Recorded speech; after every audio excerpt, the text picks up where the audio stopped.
أما بعد فأعوذ بالله من الشيطان الرجيم. بسم الله الرحمن الرحيم. يا أيها الذين آمنوا اتقوا الله حق تقاته ولا تموتن إلا وأنتم مسلمون. وقال النبي صلى الله عليه وسلم: أول ما يحاسب به العبد يوم القيامة الصلاة، أو كما قال النبي عليه الصلاة والسلام. شكر محمد الشديد درود إبراهيم قريب. اللهم صل على محمد وعلى آل محمد كما صليت على إبراهيم وعلى آل إبراهيم إنك حميد مجيد. اللهم بارك على محمد وعلى آل محمد كما باركت على إبراهيم وعلى آل إبراهيم إنك حميد مجيد. بلغ العلا بكماله كشف الدجى بجماله حسنت جميع خصاله صلوا عليه وآله. تاخيارات غربه يمزي كلام تاقيامات غربه يمزي كلام صدق يامات مغزه دينا تمام. بلغ العلا بكماله كشف الدجى بجماله حسنت جميع خصاله صلوا عليه وآله. لا إله إلا الله لا إله إلا الله. محمد الشدجر لا إله إلا الله لا إله إلا الله لا إله إلا الله لا إله إلا الله.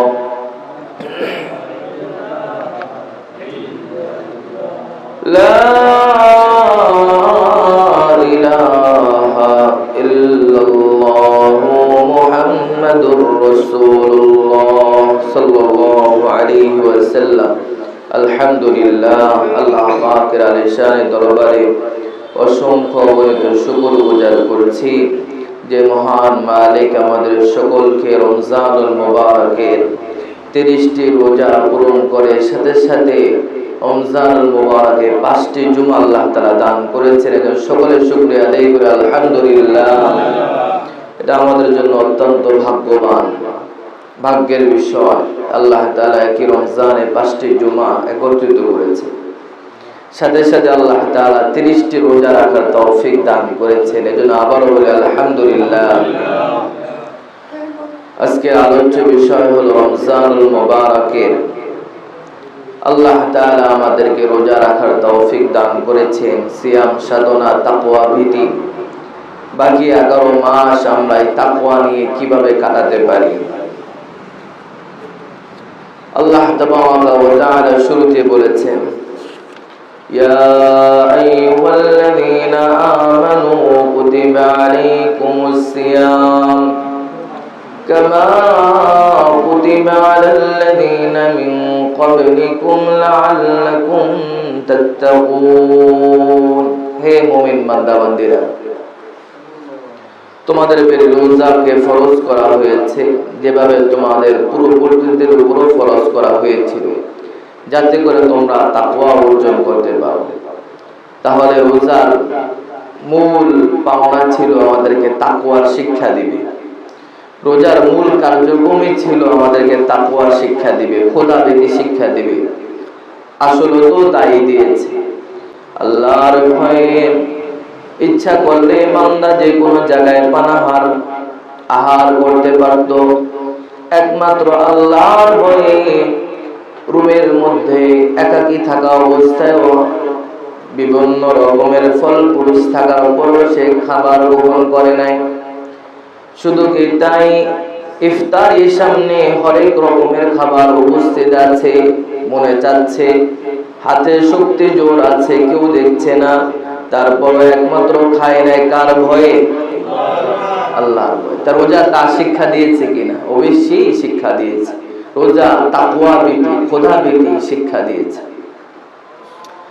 এখন এই তাকওয়া শুধুমাত্র রমজানই থাকবে না রমজান চলে যাবে আর আমাদের খোদাভীতি সব শেষ? রমজান আমাদেরকে কিছু নামাজ পড়া, কিছু নফল ইবাদত করা, কিছু দান সদকা করা, আল্লাহর ভয়ে গুনাহ থেকে বেঁচে থাকা শিক্ষা দিল। এই রমজানে শাওয়ালের চাঁদ উঠবে আর রমজানের যাবতীয় আমল রমজানের সাথে প্যাকেট করে আমরা রেখে দিব, আর বাকি 11 মাস যেমনি ইচ্ছা সেমনি চলো। বিষয়টা কি তাই? কখনো নয়। বরং আল্লাহ তাআলা বলেন, ইয়া আইয়ুহাল্লাযীনা আমানুত্তাকুল্লাহ হাক্কা তুকাতিহি ওয়া লা তামুতুন্না ইল্লা ওয়া আনতুম মুসলিমুন। হে ঈমানদাররা, আমানুত্তাকুল্লাহ, আল্লাহকে ভয় করো, হাক্কা তুকাতিহি, প্রকৃত ভয় করার মতোই ভয় করো, প্রকৃত মুসলমান হওয়ার মতোই মুসলমান হয়ে যাও। মৃত্যুর পূর্বে খাঁটি মুসলমান হয়ে তারপরে কবরে এসো। তাহলে বোঝা গেল শুধু রমজানই তাকওয়া না, মৃত্যু পর্যন্ত তাকওয়া ধরে রাখতে হবে। কথা বলেন ঠিক কিনা? তামুতুন্না ইল্লা ওয়া আনতুম মুসলিমুন, মৃত্যুর আগ পর্যন্ত খাঁটি মুসলমান হয়ে তারপরে কবরে যেতে হবে। তার মানে এই খোদাভীতি আপনাকে শুধুমাত্র রমজানেই শেষ নয়, বাকি 11 মাসেই নয়, মৃত্যু পর্যন্ত এই রোজার এই শিক্ষা আপনাকে জীবনের প্রতিটি ক্ষেত্রে ধরে রাখতে হবে, প্রতিটি ক্ষেত্রে এর বাস্তবায়ন করতে হবে। রমজান আমাকে শিক্ষা দিয়েছে আল্লাহর ভয়ে পানাহার করা যাবে না, ঠিক বাকি 11 মাস আল্লাহর ভয়ে কোনো হারাম খাবার গ্রহণ করা যাবে না, হারাম দিকে চলা যাবে না, হারাম বস্তুর দিকে তাকানো যাবে না, মিথ্যা কথা বলা যাবে না, আযানের সাথে সাথে মসজিদে নামাজে যেতে হবে। এই রমজানের শিক্ষা বাকি 11 মাস আপনাকে ধরে রাখতে হবে। আল্লাহ তাআলা তৌফিক দান করুন, সকলে বলি আমিন। এই শিক্ষাকে আল্লাহর রাসূল সাল্লাল্লাহু আলাইহি ওয়াসাল্লামকে আল্লাহ তাআলা বলেছেন, হে হাবিব, আপনি তাসবিহ তাহলিল এটা আপনি মৃত্যু পর্যন্ত আমল করুন। সূরাতুল হিজরের 99 নং আয়াতে কারীমার মধ্যে আল্লাহ তাআলা বলেন, ফাসাব্বিহ বিহামদি রাব্বিকা ওয়া কুম মিনাস সাজিদিন। হে নবী, আপনি তাসবিহ পাঠ করুন, আপনার রবের তাহলিল পাঠ করুন, ওয়া কুম মিনাস সাজিদিন, প্রকৃত সত্য উন্মোচন হওয়ার আগ পর্যন্ত। প্রকৃত সত্য হলো মুফাসসিরিন کرام বলেন সেটা হলো মৃত্যু আসার আগ পর্যন্ত আপনি আপনার তাসবিহ এটা পাঠ করতে থাকুন। আর প্রকৃত তাসবিহ হলো ইস্তিগফার, আস্তাগফিরুল্লাহ রাব্বি মিন কুল্লি যামবি ওয়া আতুবু ইলাইহি। মুহতারাম হাজিরিন, রমজানুল মুবারাকে আপনি আমাকে অন্যতম একটি আমল শিক্ষা দিয়েছে। অন্য মাস যাই করছি না কেন, মুরব্বী, বৃদ্ধ, যুবক, ছোটরা থেকে শুরু করে মসজিদে একটু এসে 2-4 ওয়াক্ত নামাজ পড়া, এটা শিক্ষা দিয়েছে। 5 ওয়াক্ত রেগুলার না হলো অন্তত 2-4 ওয়াক্ত নামাজ আপনি আমাকে শিক্ষা দিয়েছে। এই নামাজটা বাকি 11 মাস আপনি আমাকে ধরে রাখতে হবে। আয় আল্লাহ, রমজান আমি নামাজ ধরেছি, রমজানের পরেও আমি নামাজকে ধরে রাখবো, আমার থেকে যেন নামাজ ছুটে না যায়। কিয়ামতের ময়দানে সর্বপ্রথম নামাজের হিসাব না হবে। আল্লাহ রাসূল সাল্লাল্লাহু আলাইহি ওয়াসাল্লাম বলেন, আউয়ালু মা ইউহাসাবু বিহিল আবদু ইয়াওমাল কিয়ামাতিস সালাহ। কিয়ামতের মধ্যে সর্বপ্রথম বান্দাবান্দীদের নামাজের হিসাব না হবে। তাহলে এই রমজান আপনি আমাকে নামাজ শিক্ষা দিল, নামাজ ধরে রাখা শেখালো, আর রমজান চলে যাবে আর নামাজ সব প্যাকেট করে রেখে দিও, বিষয়টা এমন নাকি? বাকি 11 মাসও তাকবীরে উলার সাথে নামাজ পড়া উচিত। মুহতারাম হাজিরিন, এজন্য বাকি 11 মাসও আপনি আমাকে মসজিদের সময় মতো এসে নামাজ আদায় করতে হবে। তাহলেই রমজানের প্রকৃত হক আদায় করা। যে রমজান আমাকে যা শিক্ষা দিল, সেই শিক্ষার উপর আমি আমল করতে পারলেই আমি রমজানকে কামিয়াবির সাথে বিদায় দিতে পারলাম। রমজানকে আমি সার্থক মনে করলাম। আপনি আমার জীবনে রমজান একটা এফেক্ট এটা করতে পেরেছে যদি রমজানের শিক্ষাকে আমি ধরে রাখতে পারি। আর যদি রমজানের শিক্ষা যদি রমজানে রেখে দিলাম, শাওয়ালের চাঁদ ওঠার সাথে সাথেই আমি সব হারিয়ে ফেললাম, তাহলে রমজান আপনার আমার জীবনে কোনো এফেক্ট করতে পারে নাই, কোনো অবদান রাখতে পারে নাই। তা রমজান আপনার আমার জীবনে কোনো কাজে আসলো না। মুহতারাম হাজিরিন, এই জন্য রমজানকে আপনি আমার ধরে রাখতে হবে। নবী আলাইহিস সালাতু ওয়াস সালাম হাদিসের মধ্যে বলেন, আহাব্বুল আমালি ইলাল্লাহি আদওয়ামুহা ওয়া ইন ক্বাল্লা। নিয়মিত ধারাবাহিকতার সাথে ছোট্ট আমল, সেটা আল্লাহর কাছে অনেক বেশি প্রিয়। ওয়া ইন ক্বাল্লা, যদিও হয় সেটা ছোট। আমি রমজানে নামাজ ধরেছি, কিছু কিছু তাসবিহ তাহলিল পড়েছি, ইস্তেগফার করেছি, কিছু দান সদকা করেছি, এই আমলগুলো আমরা ধারাবাহিকভাবে যদি ধরে রাখি, আর এটা আল্লাহর কাছে যদি পছন্দনীয়, অত্যন্ত পছন্দনীয়, যে বান্দা আমার জন্য তার সামর্থ্য অনুযায়ী প্রতিদিন 5 টাকা দান করে, প্রতিদিন সে মাগরিবের পরে 2 রাকাত সুন্নাত একটু নফল পড়ে, প্রতিদিনই একটা সময় 5 মিনিট বসে আমার জন্য একটু তাসবিহ তাহলিল পাঠ করে, আমার জন্য একটু গুনাহের জন্য অনুতপ্ত হয়ে মুরাকাবা করে, এটা আল্লাহর কাছে অত্যন্ত প্রিয়, অনেক পছন্দনীয়।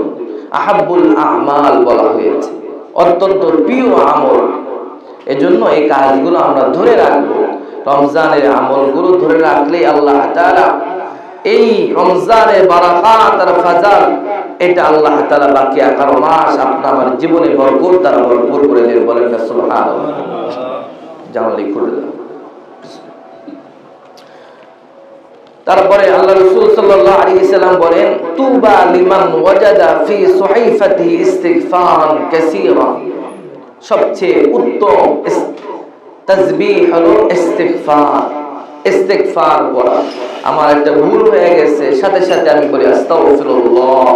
আমার কাজে হাতের ভুল, পায়ের ভুল, জবানের ভুল, আমার দিমাগ মস্তিষ্কে চিন্তা ফিকিরে ভুল, যেটাই হয়েছে সাথে সাথে ইস্তিগফার পাঠ করা। ইস্তিগফার পাঠ করা, আস্তাগফিরুল্লাহ। রমজানের শিক্ষা, এটা আপনি আমাকে ধরে রাখতে হবে। আল্লাহ তাআলা আপনি আমার সকলকে রমজানের শিক্ষাকে বাকি 11 মাস ধরে রাখার তৌফিক দান করে। সকলে বলি আমিন। মুহতারাম হাজিরিন, ঈদের রাতের, 2 ঈদের রাতের বিশেষ কিছু ফজিলত আছে। আন আবি উমামা রাদিয়াল্লাহু তাআলা আনহু قال رسول الله صلى الله عليه وسلم من قام ليلة العيدين محتسبا لله। 2 ঈদের রাতে জাগ্রত থেকে যারা ইবাদত করবে আল্লাহকে সন্তুষ্টি করার জন্য, লাম ইয়ামুত কলবুহু ইয়াওমা তামুতুল কুলুব। কিয়ামতের ময়দানে যেদিন সকলের অন্তরগুলো মরে যাবে, কিন্তু এই 2 ঈদের রাতে জাগ্রত থেকে আল্লাহকে রাজি খুশি করার জন্য ইবাদত করবে, ওই কঠিন দিনে আল্লাহ তাআলা ওই সমস্ত বান্দা বান্দীদের অন্তরগুলো আল্লাহ তাআলা জীবিত রাখবেন। সুবহানাল্লাহ। সুনানে ইবনে মাজার হাদিস 1782 নম্বর হাদিস কারীমা। আল্লাহ তাআলা কত বড় ফজিলত এই রাতে, যে দিন মানুষ ঈদ শাওয়ালের চাঁদ দেখার সাথে সাথেই আনন্দে উদযাপিত হয়ে তারা বিভিন্ন খেয়ালে চলে যাবে। আর আল্লাহ প্রকৃত গোলাম সে একাকী বসে থেকে সকলেই চলে যাবে, সে একনিষ্ঠভাবে আল্লাহর জন্য বলে, আল্লাহ একটি মাস রোজা রাখার তৌফিক দান করেছো, আয় আল্লাহ না জানি এই রমজান আপনি আমার জীবনের শেষ রমজান, আয় আল্লাহ মেহেরবানি করে এই ইবাদতগুলো তুমি কবুল করে নাও। আল্লাহর কাছে ইবাদত কবুল করার জন্য সে কান্নাকাটি করতে থাকবে, ইবাদতে মশগুল থাকবে। আল্লাহর নবী বলেন, যেদিন লাম ইয়ামুত কলবুহু, সমস্ত অন্তরগুলো মারা যাবে, ইয়াউমা তামুতুল কুলুব, সেই দিন আল্লাহ তাআলা ওই বান্দা বান্দীদের অন্তরগুলো আল্লাহ তাআলা জীবিত রাখবেন। বলেন না সুবহানাল্লাহ। এজন্য কথা হলো দুনিয়ার বাদশাদের কাছেও ব্যক্তি বর্গদের কাছেও আমরা যখন একাকী জন্য কিছু চাওয়া হয়, সকলের সাথে একসাথে মিলে চাওয়া আর পার্সোনালি একাকী চাওয়ার কিন্তু আলাদা পার্থক্য আছে কি নেই? অবশ্যই আছে। আল্লাহ তাআলা এই রাতের বিশেষ মুফাসসিরিনে কেরাম বলেন ফজিলতের কারণ হলো সাধারণভাবে সকলে আনন্দিত হয়ে সকলে যার যার স্থানে তারা আনন্দে মেতে উঠবে, কিন্তু বিশেষ গোলাম যারা আল্লাহ তাআলা আল্লাহকে ভালোবেসে মুহতাসিবান লাহু, তার জন্য সন্তুষ্টির জন্য ইবাদত করবে, আল্লাহ তাআলা কিয়ামতের ময়দানে তাদেরকে এই পুরস্কার দিবে, সকল অন্তরগুলো মারা যাবে বিভীষিকাময় পরিস্থিতিতে, কিয়ামতের ময়দানে কঠিন ভয়াবহতা অবস্থায় তাদের অন্তরগুলো আল্লাহ তাআলা একদম শান্ত সুষ্ঠু জীবিত রাখবেন। সুবহানাল্লাহ।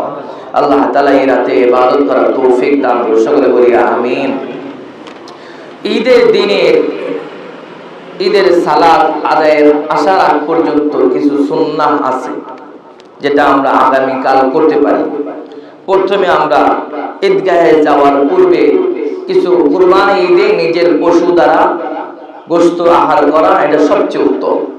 আর ঈদুল ফিতরে কিছু মিষ্টি দ্রব্য, একটা খেজুর হতে পারে, একটা কিশমিশ হতে পারে, এই ধরনের মিষ্টি যে কোনো পায়েস হতে পারে, মিষ্টি কোনো দ্রব্য এটা গ্রহণ করে তারপরে ঈদগাহের দিকে রওনা দেওয়া। খুব ভোরে ভালোভাবে গোসল করা, সুগন্ধি ব্যবহার করা, এটা অন্যতম আল্লাহ রাসূল সাল্লাল্লাহু আলাইহি সাল্লামের সুন্নাহ। সারা জিন্দেগি রাসূল সাল্লাল্লাহু আলাইহি সাল্লাম সবচেয়ে দামি সুগন্ধি ব্যবহার করেছেন, এজন্য সুগন্ধি ব্যবহার করা। মিসওয়াক করা আল্লাহ রাসূলের অন্যতম একটি সুন্নাহ, মিসওয়াক করা। সদকায়ে ফিতর আদায় করা, যারা আমরা এখনো সদকায়ে ফিতর আদায় করি না, অন্তত পক্ষে ঈদগাহে আসার পূর্বে সদকায়ে ফিতর আদায় করা। সদকায়ে ফিতর হলো নিসাব পরিমাণ সম্পদের মালিক। ঈদের দিনে শাওয়ালে চাঁদ উঠেছে, ঈদের দিন সকালবেলাও যদি তার কাছে নিসাব পরিমাণ সম্পদের মালিক থাকে, অর্থাৎ 7 ভরি স্বর্ণ অথবা 52 ভরি রূপার সম পরিমাণ সম্পদ, 1 বছর অতিবাহিত দরকার হবে না। নিজ প্রয়োজনে অতিরিক্ত থাকলে তার থেকে তার নিসাব পরিমাণ সম্পদের মালিক হয়ে গেছে। এখন সর্বনিম্ন তার জন্য 115 টাকা সদকাতুল ফিতর জন করে দিয়ে দিতে হবে, এটা হলো সর্বনিম্ন। এটা গম অথবা জব দ্বারা, কিশমিশ দ্বারা আদায় করলে আরো বেশি হতে পারে, খেজুর দ্বারা আদায় করলে আরো বেশি হতে পারে। হ্যাঁ, এভাবে আমরা অন্তত পক্ষে সর্বনিম্ন যেটা দিব, কিন্তু যারা সামর্থ্যবান তাদের উচিত আরো বেশি দেওয়া, যাতে করে গরিব শ্রেণীর লোকের ফায়দা বেশি হয়, জনকল্যাণে বেশি ফায়দা হয়। এজন্য ঈদগাহে আসার পূর্বে সদকাতুল ফিতর আদায় করে দেওয়া। শরীয়ত সম্মত সাজসজ্জা করা, শরীয়ত সম্মত ভাবে এমন ভাবে সাজসজ্জা না করা যেটা অন্য কালচারের সাথে মিলে যায়। এই জন্য শরীয়ত সম্মত আপনি পাগড়ি পরতে পারেন, ভালো পাঞ্জাবি, ভালো টুপি, হ্যাঁ, তারপরে স্বর্ণ ব্যবহার ছাড়া রূপার আংটি ব্যবহার করতে পারেন, ঠিক আছে, এগুলো করে যেতে পারে। তারপরে আরো শরীয়ত সম্মত ভাবে যে সমস্ত সাজসজ্জা আছে সেগুলো আমরা করতে পারি। সকাল সকাল ঈদগাহে গমন করা, নিজ এলাকার মসজিদে ফজরের জামাত সালাত আদায় করা, জামাতের সাথে সালাত আদায় করা, পায়ে হেঁটে ঈদগাহে যাওয়া। আমরা দেখা যায় অনেক সময় আমরা মাজার শরীফে আমরা ঈদের নামাজ আদায় করব, তো আমরা একটু আগে ভাগে রওনা দিই, এটা অন্যতম একটি সুন্নাহ। ঈদের দিনে পায়ে হেঁটে ঈদগাহে যাওয়া। আমরা মসজিদুল আকবর ঈদগাহে আমরা অনেকে নামাজ পড়তে যাই, তো আমরা পায়ে হেঁটে আগে ভাগে 15-20 মিনিট আগে রওনা দিব। যারা এখানে আসবো তারাও আমরা পায়ে হেঁটে আসবো, আমরা যানবাহন অন্ততপক্ষে ঈদের দিনে ব্যবহার না করি ঈদগাহে যাওয়ার জন্য। তারপরে আমরা এক রাস্তায় যাব, অপর রাস্তা দিয়ে আসব। আমরা যদি ভিতর রাস্তা দিয়ে আসি, যাওয়ার সময় আমরা বেরিবাদ দিয়ে হয়ে যাব, অথবা বেরিবাদ দিয়ে আসলে ভিতর রাস্তা দিয়ে যাব। এইভাবে আমরা এক রাস্তা দিয়ে আসব, আর এক রাস্তা দিয়ে যাব। এটা ঈদগাহে আসার সুন্নাহ। তাকবীর দিতে দিতে আসব। আজকে মাগরিবের পর থেকেই আমরা তাকবীর দিব। তাকবীর হলো আল্লাহু আকবার, আল্লাহু আকবার, আল্লাহু আকবার, লা ইলাহা ইল্লাল্লাহু, আল্লাহু আকবার, আল্লাহু আকবার, ওয়ালিল্লাহিল হামদ। এভাবে আমরা তাকবীর দিতে থাকব। তাকবীর দিতে দিতে একবার ঈদগাহে আসব, ঈদগাহ থেকে যাব। এই তাকবীর, ঈদুল ফিতরের তাকবীর হলো শাওয়ালের চাঁদ দেখার সাথে সাথে ঈদগাহে সালাতের মুসল্লা আসার আগ পর্যন্ত। তারপরে আমরা পরস্পরে সাক্ষাৎ হলে আমরা কি করব? একে অপরে সালাম মুসাফা করব, তার জন্য একটা দোয়া করব।